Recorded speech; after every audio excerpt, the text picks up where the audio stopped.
ஸ்ரீகுருப்யோ நமஹ. வேத விகிதமான எல்லாமே நமக்கு பிரமாணம். அதுதான் நமக்கு அனுஷ்டானத்துக்கு யோகியம். எதுவும் வேத விகிதமா இருக்கணும். இவரே என்ன சொல்வது தெரியுமோ? வேத விகிதமான ஹிம்சை இல்லை சொல்வது. வேத அவிகிதமான ஹிம்சை தான் ஹிம்சை சொல்வது. ஏன் எப்படி சொல்ல வந்தது தெரியுமோ? அதாவது யாகத்துல யாகிய பசு அது ஹிம்சை ஆகாது. ஏன்னா வேத விகிதம். ஆமா, அது அல்லாத பசு ஹனனம் ஹிம்சை ஆயிடும். அதனால அதுக்கும் ஒரு கணக்கு சொல்லி இருக்கார். அதனால ஹிம்சை கூட அப்படிதான் எடுத்துக்கணும். வேதத்துக்கு தாற்பயம் என்ன தெரியுமோ? எத்ர விஸ்வம் பவத்தேக நீளம் அப்படி ஒரு வாக்கியம் வருது. இந்த விஸ்வமே ஒரு கூட்டுக்குள்ள இருக்கு, ஒரு கொடைக்குள்ள விஸ்வமே இருக்குன்றான். அதனால நாம சின்னதா ஒரு ஆம்பளை ஆம்பளாட்டி ஒரு குழந்தை ஒரு சின்ன குடும்பமா வைக்கிறத விஸ்வத்தை லோகத்தையே ஒரு குடும்பமா பார்க்கணும்னு சொல்றான். ஆமா, அப்ப எல்லாருக்குமே ஒரு சம்பந்தம் உண்டு. ஆமா, இப்ப பாரு, லோகத்தை சிருஷ்டிச்சிருக்க சராச்சரம், அந்த சிருஷ்டி பூரா பகவானோடு. அப்ப பகவான் கிட்ட இருந்து வந்ததுதான் அது. பகவான் கிட்ட இருந்து வெளிவந்தது. அது பிரபஞ்சாகாரமா நமக்கு தெரியுது. அதுல எல்லா பொருளும் பகவத் சிருஷ்டி தான். ஆத்திய சிருஷ்டி இருக்க அது பகவத் சிருஷ்டி. அவர் என்ன பண்ணார் தெரியுமோ? முதல்ல சிருஷ்டி பண்றது அவர் பண்ணிவிட்டார். அடுத்த சிருஷ்டி அந்த செடி கொடிகள்லையும் அதே மாதிரி அந்த பிராணி வர்க்கத்திலையும் தொடர்ச்சியான சிருஷ்டிக்கு தேவையான தகுதியை அதில் உள்ள வச்சுட்டார். அதனாலதான் நம்ம பரம்பரையா வருது. அவளும் சொல்லுவா, பகவான் முதல்ல தன்னுடைய சரீரத்தை ரெண்டாவது வச்சிருந்து சிருஷ்டி ஆரம்பிச்சார். கிரண்யகர்ப்பனுக்கு அப்புறம் சிருஷ்டி பரம்பரையா வந்ததுன்னு சொல்லுவா. எதுக்கு இந்த விஷயம் சொன்னேன் தெரியுமோ? நான் இந்த சிருஷ்டி பிரக்கிரியை சொல்றதுக்காக வரல. சகல பதார்த்தங்களும் ஆத்யா சிருஷ்டி இருப்பாரு, அது பகவானோட சிருஷ்டி. அவாந்தர சிருஷ்டி இல்ல, அபாவாளா பண்றான். இவர் இப்படி சொல்லுவார். இது அது அப்படிதான். யா சிருஷ்டி சற்றுராத்யா பகதி விதிகுதம். ஆத்யா சிருஷ்டி அப்படிதான் காளிதாசன் சொல்றான். காளிதாசன் சொன்னா தர்மத்தை சொல்றான்னு அர்த்தம். ஆமா, அது சாகித்யம் எழுதுறதுனால இந்த நம்முடைய சாதாரண வேதாந்தம் படிக்கிறவெல்லாம் மூச்சு சுழிக்கிறாளே தவிர அது அத்தனையும் என்னது? அது அத்தனை விஷயமும் என்னது? தர்மம். நான் இன்னொன்னு சொல்றேன்.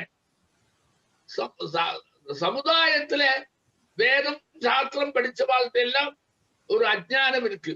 ஒரு விதமான நடைமுறையை பின்பற்றுவான். எப்படின்னா, ஒருத்தன் வேதம் படிச்சு அப்புறம் பீடத்துக்கு வரான்னா அவனுக்கு இந்த நாடகங்கள்லாம் சொல்லிக் கொடுக்க மாட்டான். அந்த வாசலை ஏறிட்டு அந்த நாடகத்தை தெரிஞ்சுட்டா அவனுக்கு மனசு அடக்கிற சக்தி இருக்காது. வாசலையை கிளப்பி விட்டு சொல்றதுனால ரகுவம்சம் சொல்லிக் கொடுப்பா. என்ன சொல்லிக் கொடுப்பா தெரியுமோ? சராஜ்யம் குருடாதத்தம் நடந்தன்னு சொல்லுவா. அது அதனால என்னாச்சு? குரு சிஷ்ய பாவேன உபதேசங்கள்லாம் சொல்லிக் கொடுப்பா. அதுவே பார்வதியினுடைய தபசுன்னா சொல்ல மாட்டான். அதே மாதிரி அதனுடைய இந்துமதி சுயம்பரம் சொல்ல மாட்டான்.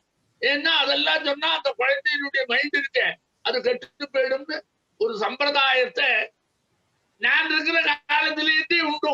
அதை வச்சுட்டு இருந்தா. வாஸ்தவம் என்ன தெரியுமோ?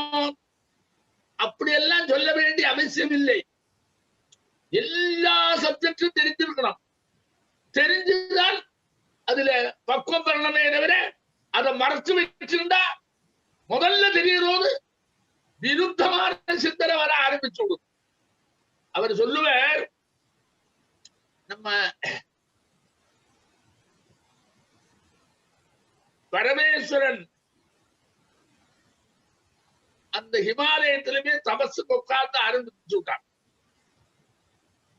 உட்கார்ந்து ஆரம்பிச்ச உடனே அது ஹிமவத் பருவத்தில் ஹிமவானுக்கு தெரிஞ்சது, என்னோட தேசத்துல அவர் தபசு பண்றதுனால, நான் ராஜாவா இருக்கிறதுனால, அவனுக்கு வேண்டிய சௌகரியம் பண்ணி கொடுக்க பொறுப்பு இருக்கிறதுனால, நான் அவனுக்கு அதிதி சத்காரம் பண்ண வேண்டிய அவசியம் இருக்கிறதுனால, அது ராஜ தர்மம்.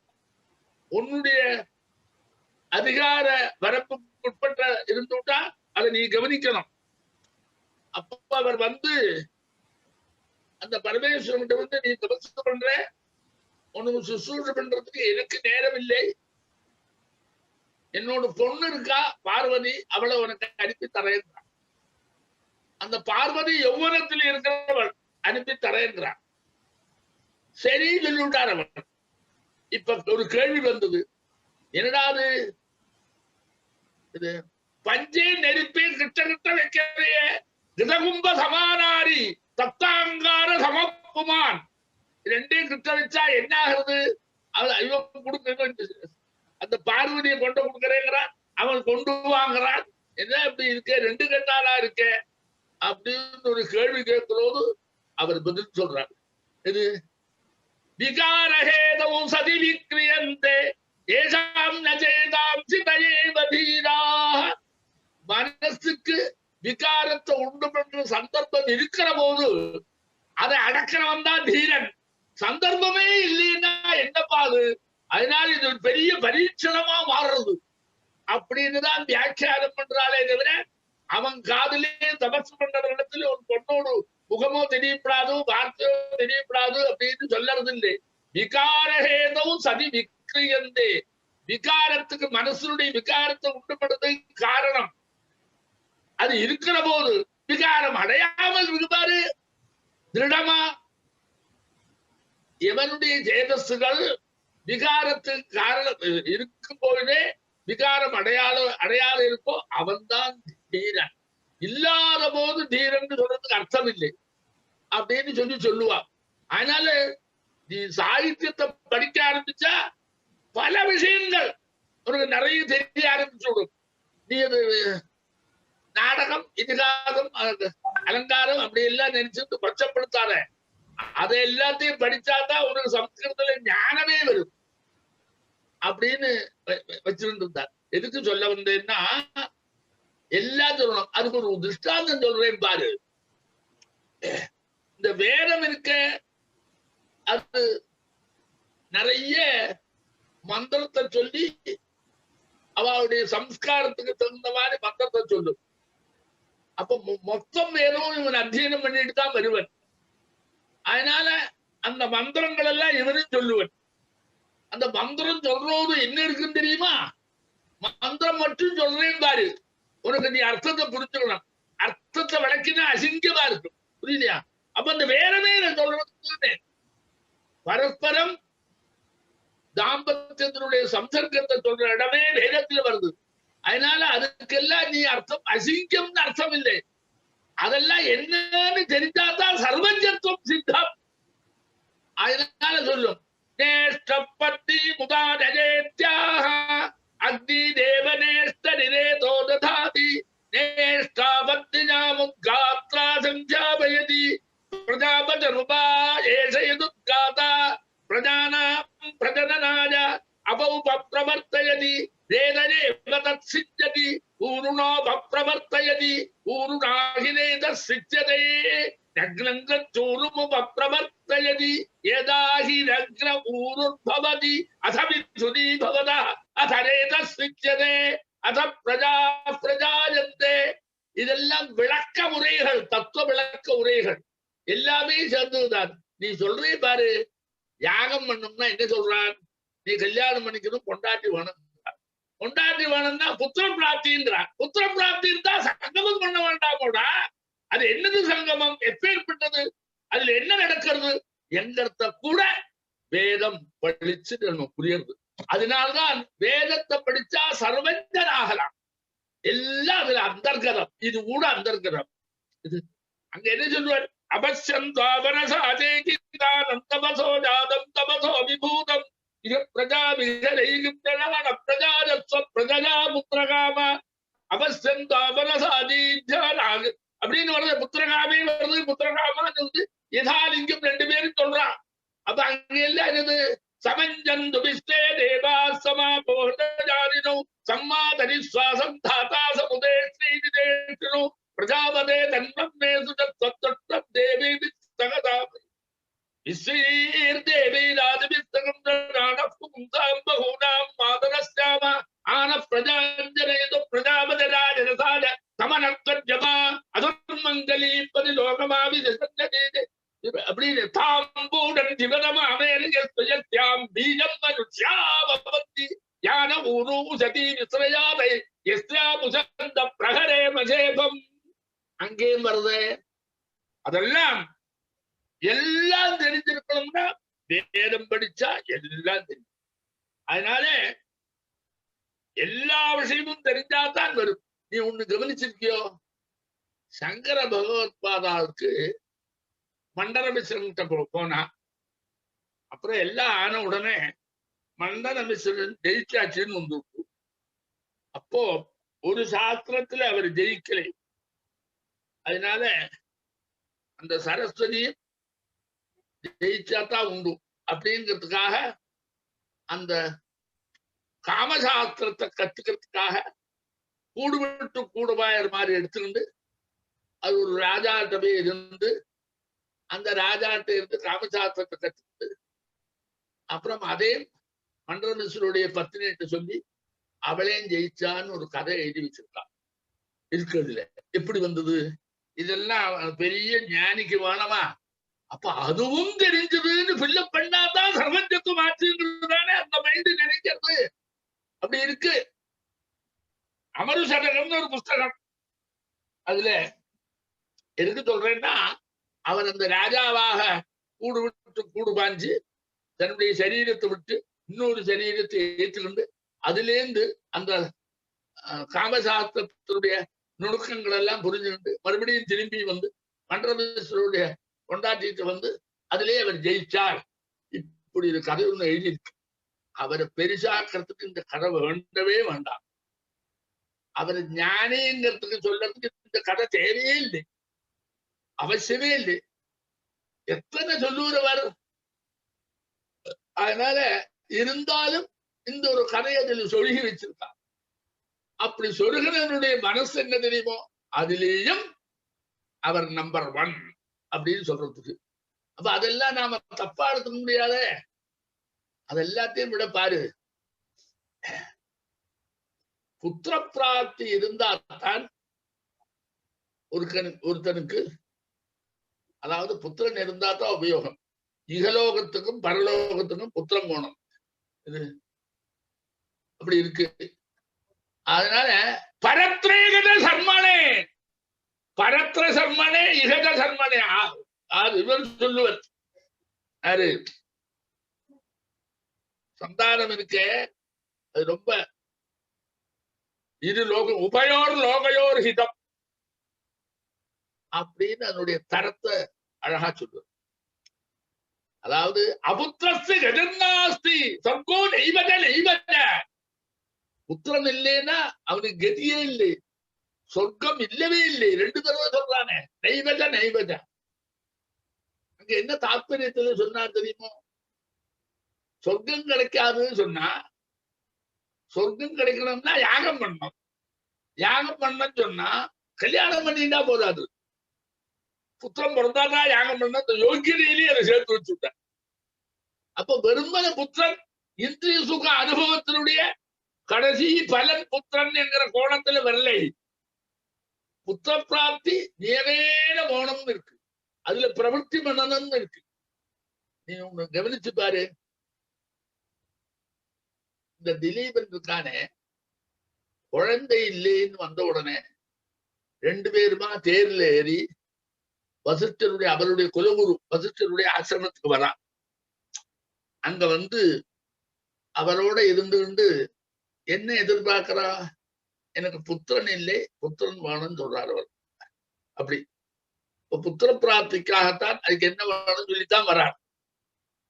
அப்போ அவனுக்கு என்ன காரணம் தெரியலையே சொன்ன உடனே வசிஷ்டர் அப்படி கண்ணை மூட்டிண்டு தன்னுடைய மனசுல காரணத்தை தெரிஞ்சுட்டார். தெரிஞ்சுட்டு திருப்பி சொல்றார், உனக்கு சந்தானத்தோட பிரதிபந்தகம் வந்துட்டு நீ தேவலோகத்துல இந்திரனுக்கு சகாயம் பண்ணி திரும்பி வரோது அங்க காமதேனு இருந்தா அவட அலட்சியம் பண்ணி வந்துவிட்ட.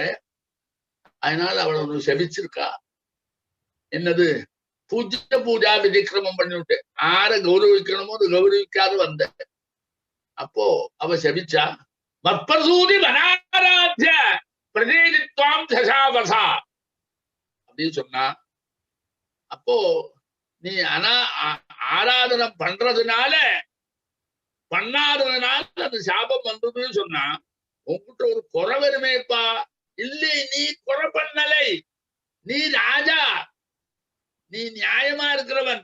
தர்மத்திலிருந்து ரேகா மாத்திரம் அவிழ்ச்சுன்னார் ஆமனோர் வர்த்தன பரம் பிரதாஸ்த நேமி வர்த்தையா. அப்படிதான் நீ பண்ணிட்டு இருக்க.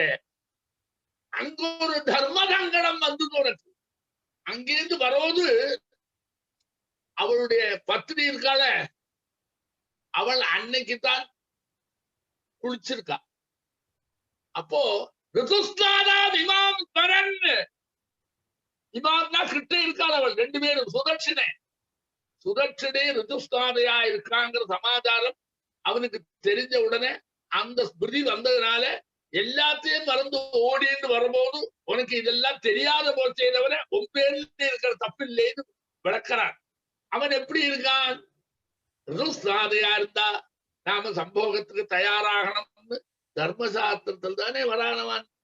நீ உதிர்த்து பாரு, ஒவ்வொரு ஸ்லோகத்திலையும் ஒரு தட்டு தட்டிப்பாரு, அப்படியே தர்மம் கொட்டும்.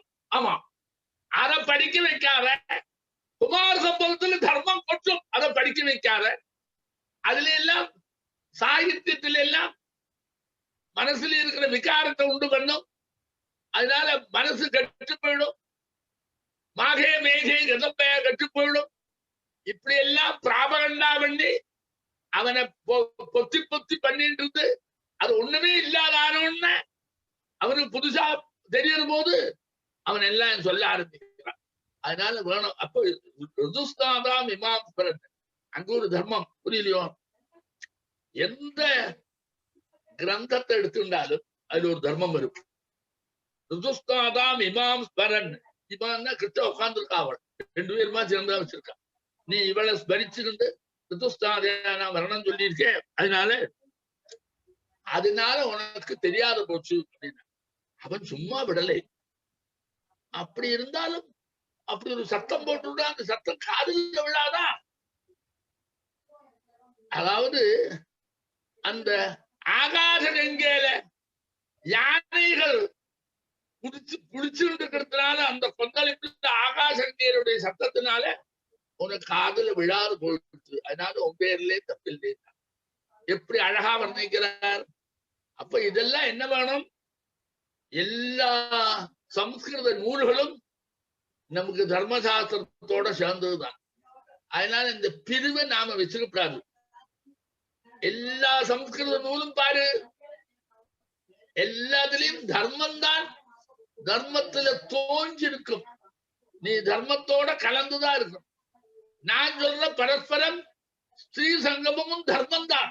ஆமா, அது தர்ம கண்ணோட்டத்தோடு பார்க்க தெரியணும் உனக்கு. நீ எப்போ இருக்கா இந்த குழந்தைக்கு சன்னியாசம் பண்ண போறேன், அதனால அவன் காதுல இதெல்லாம் விழப்படாதுன்னு சொன்னேன்னா அவன் அந்த வழி கரெக்ட் இல்லை. ஏன் தெரியுமா? பழைய காலத்துல நாடகாந்தம் கவித்துவம், அதாவது 4 காவியம், 4 அலங்காரம், 4 நாடகம், இதெல்லாம் நிச்சயமா படிப்பான். 4 பஞ்ச மகாகாவியங்கள் படிப்பானா? ரகுவம்சம், குமார சம்பவம், கிராதார்ஜுனேயம், மாகம் இதெல்லாம் அவ படிப்பா. இந்த கிரந்தங்கள் எல்லாம் படிச்சா அதே மாதிரி 4 நாடகம் அபிஜான சாகுந்தலம், விக்ரமோர்வசீயம், எப்படி பிரதிமா நாடகம், எத்தனை நாடகம் 4க்கு மேலேயும் படிப்பா. அப்ப இதெல்லாம் படிச்சதுக்கு அப்புறம் அதனுடைய ஞானம் அவருடைய மனசுல வருவது, புத்தி வைசத்தியத்துல அது தெளிவு அடையிற போது அதுக்கப்புறம் சாஸ்திரம் படிக்க வந்தான்னா அந்த தெளிவான கண்ணாடி போல இருக்கிற மனசுல தடார்னு பதியும். அதனால எடுத்த எடுப்பிலேயே மகா வாக்கியத்தை சொல்லிக் கொடுத்து உபரிடத்தையும் சொல்லிக் கொடுத்து அப்படின்னா வரவே விடாது. அத்தியனம் பண்ணதவாள்லாம் சம்ஸ்கிருதம் படிக்காமலேயே அத்தியனம் பண்ண பரம்பரை பாடசாலைகள் இருந்தது. சம்ஸ்கிருதத்தோடு சேர்த்து படிக்கிற பாடசாலை இருந்தது. கேரளாவுக்குள்ள இருக்கிற பாடசாலை எல்லாம் சம்ஸ்கிருதத்தோடு தான் சொல்லுவா, 2க்கும் போகும். தமிழ்நாட்டுல பாடசாலை வெறும் அத்தியனம், அத்தியனமா எல்லாம் வரத்துக்குள்ளேயே சின்ன வயசுலயே கல்யாணம் பண்ணின உடனே அதுக்கப்புறம் அந்த சம்ஸ்கிருதம் படிக்கிறதுக்குள்ள சந்தர்ப்பமே அவனுக்கு இருக்காது. எப்ப தெரியுமோ, அந்த விவாகா பூர்வம் தான் இதுல பிரயோஜனம் இருக்கு. விவாகா அனுதான படிப்பு மேலே ஏறாது. அதனால அவளை சம்ஸ்கிருதம் தெரியாதவாளே நிறைய இருப்பா. சம்ஸ்கிருதம் படிக்கிறவா எப்படி படிப்பா தெரியுமோ, கேவலம் நாடகாந்தத்தோட நிறுத்த மாட்டான். ஏதாவது ஒரு மீமாம்சை, ஒரு வேதாந்தம், ஒரு தர்க்கம், இப்படி ஏதாவது ஒரு சாஸ்திரத்தை தரிசனங்களை படிப்பான். அந்த தரிசனங்கள்லாம் படிச்சு தயாரான வந்தால் பல விஷயங்களுக்கு வருவனே தவிர எடுத்த எடுப்பிலே வரமாட்டான்.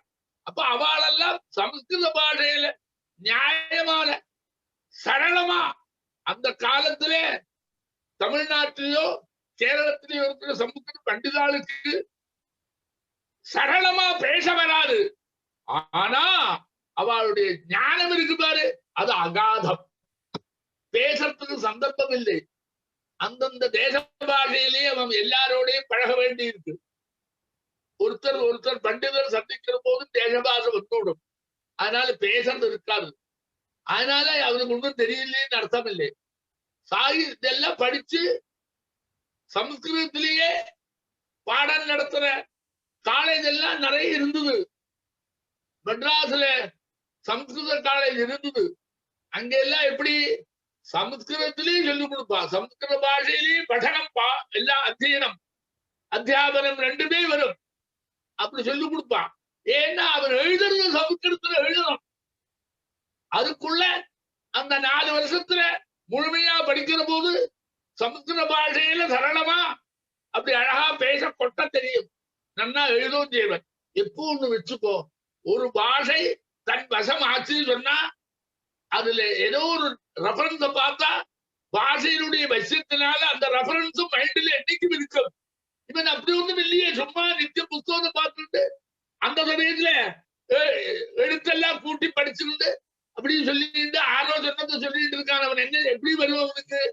அதனால சம்ஸ்கிருத பாஷையை படிச்சு தர்மசாஸ்திர புஸ்தகங்களை படிச்சு ஏதாவது ஒரு சாஸ்திரம் தரிசனத்துல ஒரு தரிசனம் படிப்பான். ஆமாம், கேரளாவில அந்த ராஜாக்கள்லாம் தர்க்கத்துல பெரிய சிரேஷ்டாளா இருந்தா. அதனால அங்க எல்லாம் என்ன வரும், தர்க்கம் அவனோட சர்ச்சை பண்ணி பரீட்சை பண்ணி நேரடியா அப்படி பரீட்சை புரியலையோ, அந்த பரீட்சை எல்லாம் பண்ணி இருந்தா அவனுக்கு பண்டிதராஜ அப்படின்னு டைட்டில் கொடுத்திருந்தான் கொச்சி மகாராஜா. அப்படி எல்லாம் சத்ரியால் எல்லாம் கூட படிச்சுட்டு இருந்தான். அந்த பண்டிதராஜத்துல வேப்பத்தூர்ல இருந்த சுப்பிரமணிய சாஸ்திரன் இங்க வந்து பண்டிதராஜ டைட்டில் வாங்கிட்டு இருக்கான். எத்தனை பேர் பண்டிதராஜ டைட்டில் வாங்கிட்டா? நீ இப்ப சொல்ற மாதிரி டைட்டில் எல்லாம் இல்லை. ஒவ்வொரு பண்டிதனுக்கும் இப்ப எவ்வளவு டைட்டில் இருக்கு, 2 பேஜ் டைட்டில் இருக்கு. ஆமா, அதனால பண்டிதராஜ டைட்டில் சதஸ்ல 4 பேர் இருக்கிற போது அந்த சமயத்திலேயே அதை அழகா எடுத்து சம்ஸ்கிருத பாஷையிலேயே அப்படி சொல்லணும், அப்படி வரணும். நாம என்ன செய்யறோம், அந்த படிக்கிற போது ஒரு சம்ஸ்கிருத பாஷை தெரியுறத அதுல அறகுறையா பேசிட்டு அந்த பாஷையில பேச ஆரம்பிச்சா எனக்கு தெரியும் நினைச்சு பேச ஆரம்பிப்பேன். அது 2 கட்டானா மாறும். அங்க ஆரம்பிக்கணும்னு ஒரு வாக்கியம் இருக்கு, முடியும் போது எங்கேயோ முடியும். அதை பாக்கியுள்ளவாள் கண்டுக்க மாட்டான். ஏன்னா அவனுக்கு அதை புரிஞ்சுடுவான். அவனும் அந்த செட்டை சேர்ந்தவன். அதனால அதனால இப்படி எல்லாம் ஒரு குறை நம்மள்கிட்ட முளைக்கிறதுக்கு அடிப்படை காரணம் நாம சம்ஸ்கிருத எப்படி அத்தியனம் பண்ணணுமோ அப்படி பண்ணவே இல்லை. நிறைய பேர் எனக்கு தெரிஞ்சவாளே வேதத்தை அத்தியனம் பண்ண உடனே வேத பாஷம் படிக்கிறதுக்கு ஆள் இல்லையே சொன்னதுக்காக அத்தியனம் பண்ணவாள் எல்லாம் கூட்டிட்டு போவான். சம்ஸ்கிருதம் வரலையே சொன்னாலும் நான் சொல்றேன் படிச்சுக்கிட்டே வரேன், நீ பார்த்து சொல்லணும், அதுல இருந்து சம்ஸ்கிருதம் படிப்பேன். அப்படி வேத பாஷம் வழியா சம்ஸ்கிருதம் படிச்சு அதை நெற்று பண்ணி வச்ச உடனே அதை திருப்பி சொல்றது, அதை அப்படியே சொல்லாம ஆசீர்வாதத்துல எல்லாரும் அப்படின்னு நிறைய சொல்றோமே, கடகடா கடகடான்னு சொல்றோமே, அது போல நெற்று பண்ணி சொல்லுவா. நெற்று பண்ணா எல்லாருக்கும் திருப்தி ஆயிடும். இது அந்த கிரந்தத்துல பூர்வபட்சம் என்ன இருக்கு நெற்று பண்ணி சொல்லணும், சித்தாந்தம் என்ன இருக்கு நெற்று பண்ணி சொல்லணும். ரெண்டும் சொன்னா எங்களுக்கு சௌகரியம் கிடைச்சு விடும். இதுக்கு என்ன அர்த்தம் இதுக்கு என்ன அர்த்தம் நான் திருப்பி சொல்ல வேண்டாம், புரியுதோ? அந்த வாக்கியமே வந்து கொடுத்துன்னு வச்சுக்கோ, உடனே அவனுக்கு செட்டில் இதே கொடுத்து விடுவா. அப்படி எத்தனை பேர் வந்திருக்கா தெரியுமோ? ஏன்னா நமக்கு வேற வழி இல்லை. வேற பாஷம் படிச்சு அத்தியனம் பண்ணதான் முடிக்க முடியும்.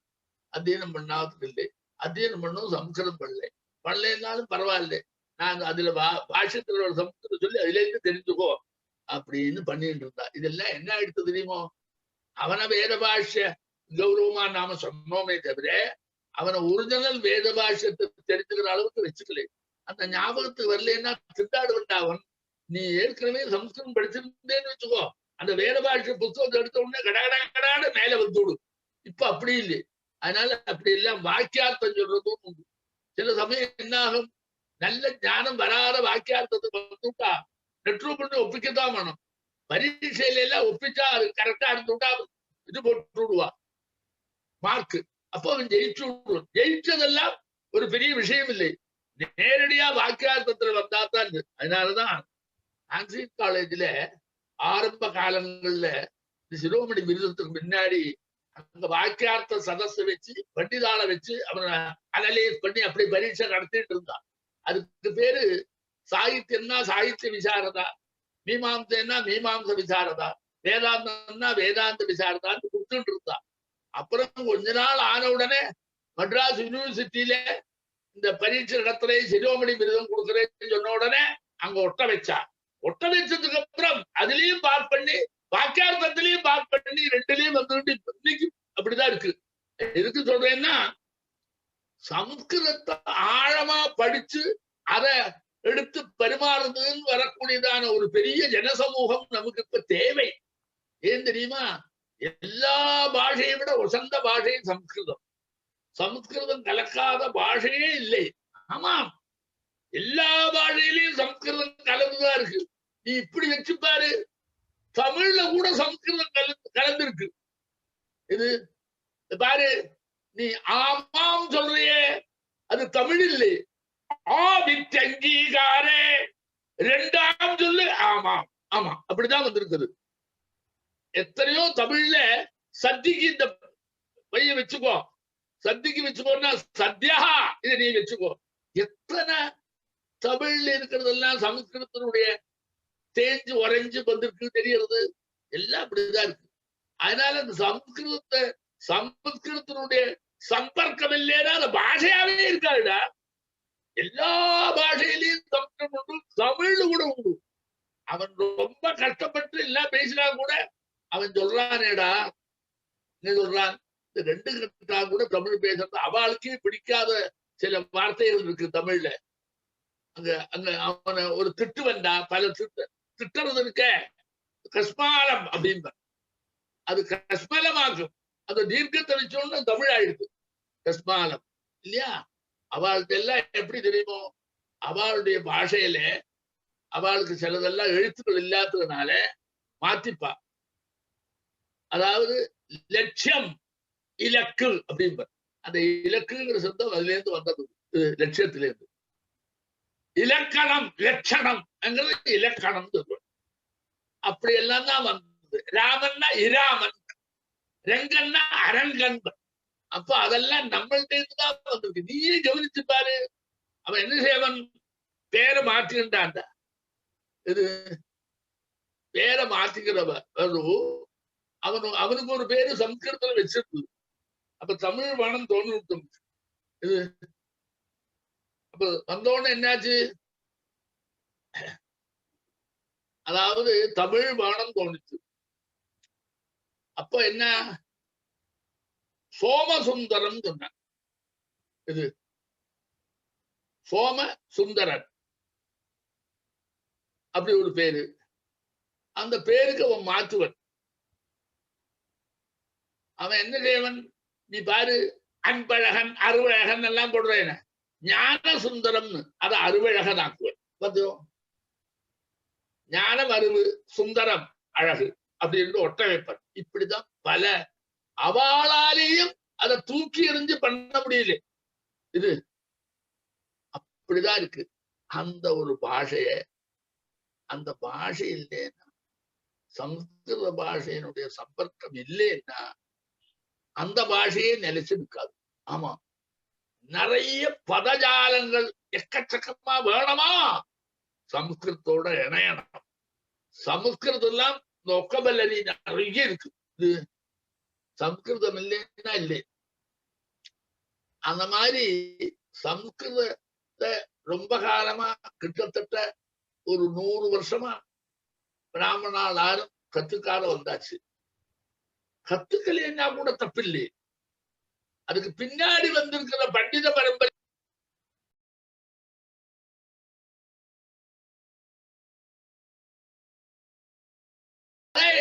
தமிழிலேயே அந்தந்த தேச பாஷையிலேயும் சமஸ்கிருதத்தை பயன்படுத்த ஆரம்பிச்ச உடனே அடுத்த பரம்பரைக்கு சமஸ்கிருதம் படிக்கணுங்கிற எண்ணமே வராது போயிட்டு, அது சமஸ்கிருதெல்லாம் படிக்கணும்னு வராததுனால போயிட்டு. இப்ப எப்படி இருக்கு தெரியுமோ, எல்லாரும் சமஸ்கிருத ஸ்லோகத்தை எல்லாம் தமிழ்லயே எழுதி அவளுக்கு கற்றுக்க வைக்கிறான்.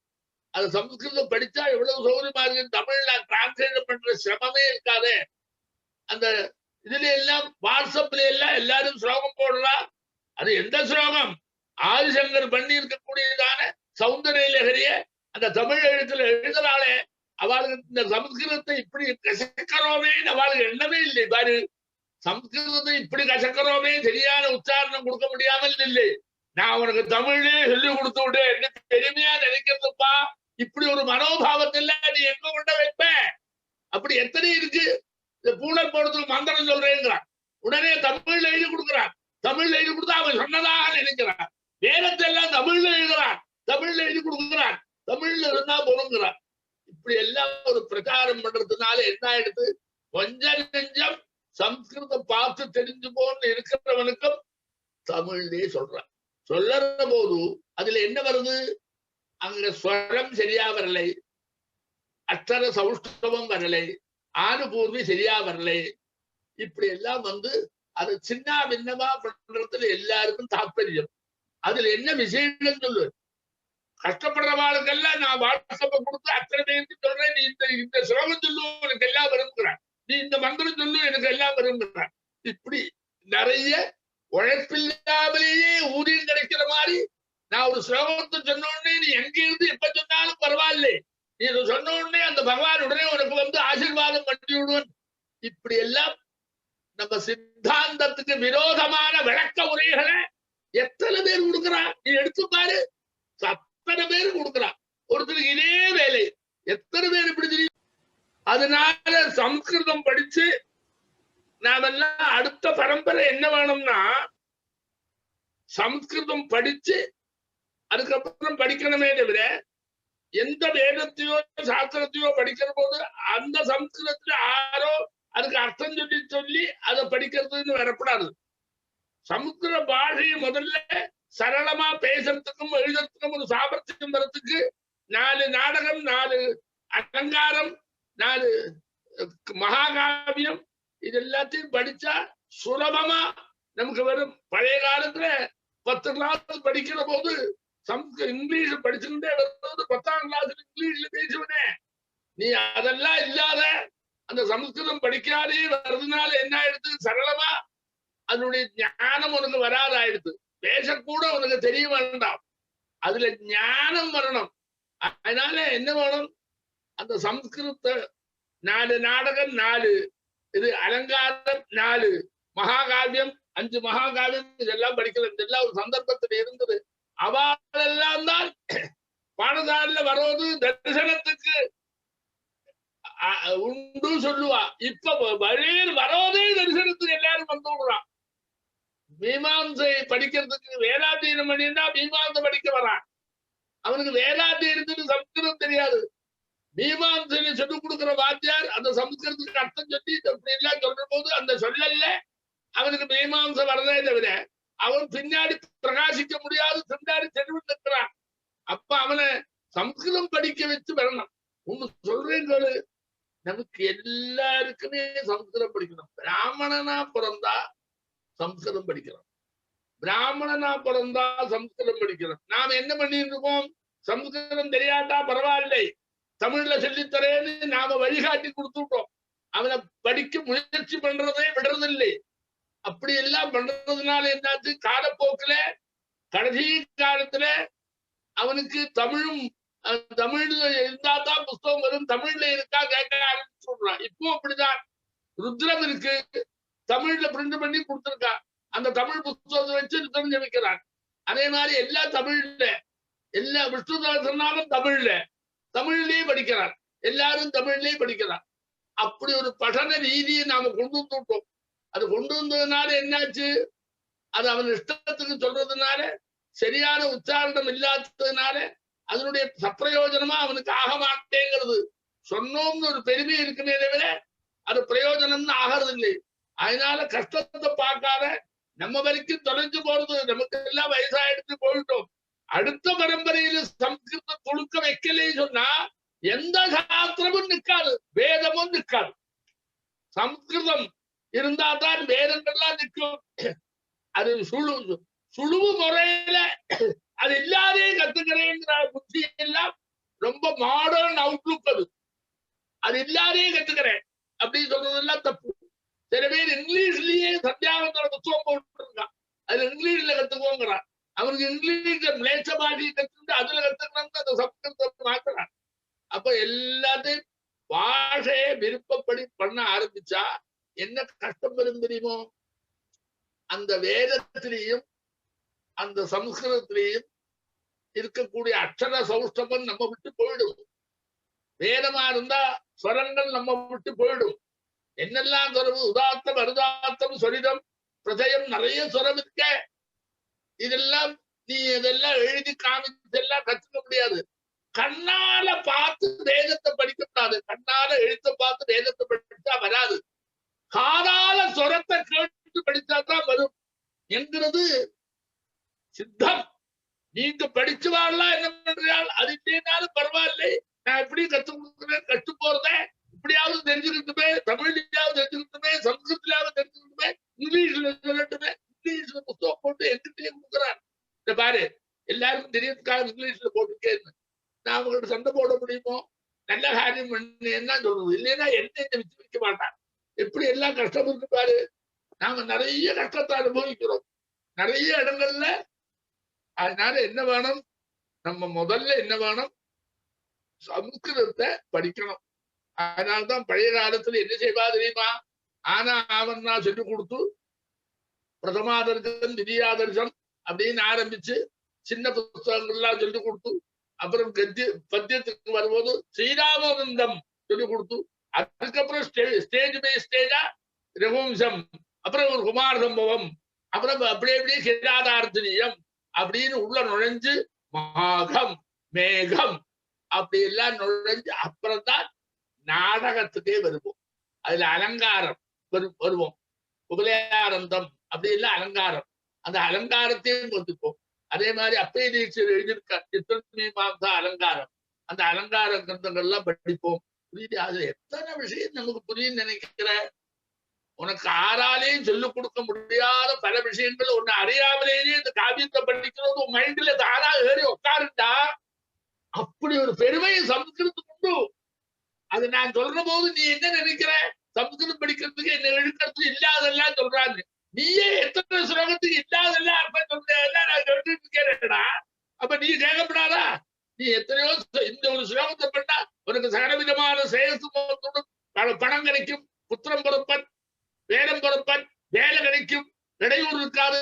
எத்தனை சொல்லலாம். அவருக்கு இந்த ஸ்லோகத்தை பத்தியே தெரியாது. தமிழ்ல எழுதினவன் இத்தனை இப்படி சொல்றான். இப்படி எல்லாம் ஜனங்களை ஊக்குவித்து அவனுக்கு அதே சொல்லிட்டு உட்கார்ந்து இருக்கான். அவனுக்கு எங்கடா வருது? படிச்சா தானேப்பா வரும். படிக்கிறதுன்னு வரணுமே இல்லையோ. அதனால நாம என்ன செய்யணும்? நாம் எல்லாருமா சேர்ந்து நான் சமுதாயத்தை குற்றம் சொல்றேன்னு நினைக்காத. சமுதாயத்தில் இப்படி தப்பான சில நடைமுறைகளை நல்லது செய்யறதாக நினைச்சு பண்றாள அவளுடைய மைண்டுக்கு சிந்தனை பண்றதுக்கு தான் நான் இதை சொல்றேன். நான் பண்ணது சரியா இருக்கான்னு தெரியண்டாமா? அப்படி அதுக்குதான் சொல்றேன். நீ என்ன வேணும்? முதல்ல சம்ஸ்கிருதத்தை கத்துக் கொடுங்க. இப்போ உங்களுக்கு நிறைய வந்திருக்கேடா. நீ என்னெல்லாம் பயன்படுத்துறியோ அதுல எல்லாம் அந்த அவளை 4 பேரை வச்சிருந்து அவன் எங்கே இருந்தாலும் எந்த வேலையிலயா இருந்தாலும் நீ சம்ஸ்கிருதத்தை கத்துக் கொடு. ரகுவம்சத்தை வாங்கோ அப்படின்னு ரகுவம்சத்தை கத்துக் கொடு. பஞ்ச காவியத்தையும் கத்துக் கொடு. நீ வேற என்னெல்லாமோ படிச்சுக்கோ, தப்பில்லை. சாயந்தரம் நிறைய டைம் இருக்க, ராத்திரி நிறைய டைம் இருக்க. ஒவ்வொரு நாளைக்கும் ஒரு ஸ்லோகம் பண்ணியிருந்தா இருப்பூர கல்லு தெரியும் நிறைய பெருமை. நீ அதுக்காக சிரமப்பட வேண்டாமே. இருக்கிற இடத்துல படுக்கை அறையில உட்கார்ந்துக்கிட்டே நீ கத்துக்கிட்டாமே. உங்கள்கிட்ட தான் இருக்க செல் இருக்க, அதை வச்சுட்டு நீ கத்துக்கோயேன். அதை கத்துக்கணுங்கிற எண்ணம் வரண்டாமா? எல்லா ஸ்தோத்திரம் படிக்கிறவும் சம்ஸ்கிருதம் படிச்சுதான் படிக்கிறதுன்னு வைக்கணும். அப்பதான் அது கரெக்டா வரும். சமஸ்கிருத எழுத்த தெரிஞ்சது ஸ்தோத்திரம் பண்ணா படிச்சா போறாரு. சமஸ்கிருத பாஷையை கத்துக்கிட்டு ஸ்தோத்திரம் படிச்சாதான் ஒரு கரெக்டா வரும். புரியுதியா? அது வரைக்கும் சொல்றேன். நாளைக்கு மறுபடியும் சந்திக்கிறேன்.